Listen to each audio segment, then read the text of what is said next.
যদি খালি মাথার মধ্যে নেন যে ফেরাউনের সময় যে পিরামিড গুলো কিভাবে তৈরি হলো, আপনার মাথা ঘুরে যাবে।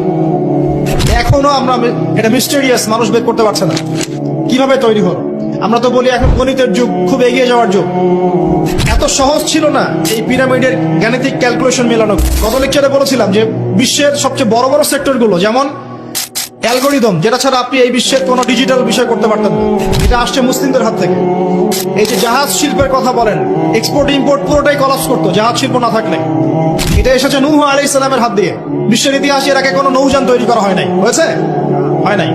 এই যে আমরা বলি যে কেমিস্ট্রির কথা, জাবর ইবনে হাইয়ানের নাম শুনেছেন কিনা? কেমিস্ট্রির যে পর্যায় সারণীর মূল তত্ত্ব তিনি দিয়েছেন। ভূগোল, এই ভূগোলের জিওগ্রাফিক্যাল ম্যাপস গুলো মুসলিমরা দিয়েছে। মেডিকেল সায়েন্সের কথা বলেন, ইবনে সিনার বইগুলো পড়ে দেখেন, ওগুলো ছিল বেসিক বই। আপনি পাটিগণিতের কথা বলেন, বীজগণিতের কথা বলেন, সবগুলো তাদের। এই যে আমাদের অ্যাস্ট্রোনমি, জ্যোতির্বিদ্যা, এগুলো মুসলিমদের হাতে। বিশ্বের এমন কোন সেক্টর নাই জ্ঞানের। ফিলোসফি, এই যে আপনি রাজি রাহিমাউল্লাহ তার বইগুলো পড়ে দেখেন, ইমাম গাজ্জালির বইগুলো পড়ে দেখেন, ফিলোসফির মূল থটস গুলো তারা দিয়েছিলেন।